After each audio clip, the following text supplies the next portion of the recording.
జతగా ఉండే వరమే నువ్వే ఇస్తే ఇంకేమి కావాలి జన్మకి.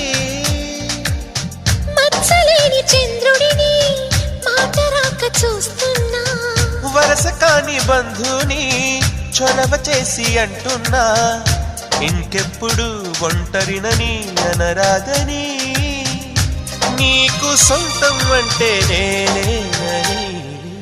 కొమ్మ కొమ్మ విన్నావమ్మ కోయిల వస్తుంది, వస్తూ వస్తూ తనతో వెన్నెల వెలుగులు తెస్తుంది.